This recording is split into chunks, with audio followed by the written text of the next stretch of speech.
Welcome to episode 6 of சும்மா பேசலாம். இன்றைக்கி நம்ம பண்ண போகிற ஸ்கெட்சை நான் வந்து வேக்ஸ் கிரையன்ஸில் தான் பண்ண போகிறேன். அதே மாதிரி கடையில் இந்த பிளாஸ்டிக் கிரையனையும் பார்த்துருந்தேன், அதனால் அதையும் வாங்கிட்டேன். நம்ம நண்பர் ஒருத்தர் இதை வந்து கிஃப்ட் பண்ணியிருந்தார். ஸோ அதை பார்க்கும்போது எனக்கு இப்படி தான் இருந்துச்சு மைண்ட் வாய்ஸ்.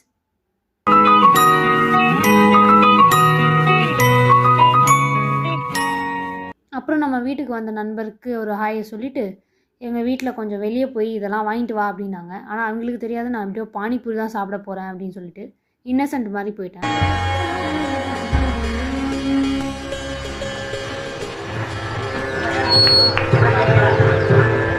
வழியில் இந்த அக்காவை பார்த்து ஒரு ஹாய் சொல்லிவிட்டு ஸ்கெட்ச் பண்ண ஸ்டார்ட் பண்ணிட்டேன். இதோட இன்ஸ்போ எதுவும் பெருசாக கிடையாது. வேக்ஸ் கிரையன்ஸில் சும்மா ஏதாவது ட்ரை பண்ணி வரையலாம் அப்படின்னு சொல்லிட்டு வரைய ஆரம்பிச்சிட்டேன். ஸ்டார்டிங்லாம் நல்லா தான் போச்சு, எண்டிங் லைட்டாக சொதப்பிட்டேன்னு நினைக்கிறேன். இதை வரையும் போது இந்த பாட்டு தான் என் மைண்டு ஓடிட்டு இருந்துச்சு.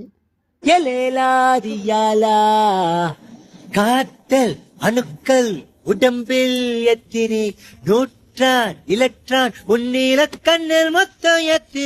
என்னோட ஸ்கெட்ச் எடுத்து என் ஃப்ரெண்டு காமிச்சேன். அவள் அதை பார்த்துட்டு இப்படி தான் ரியாக்ட் பண்ணான். என்ன பண்ணிருக்கீங்க?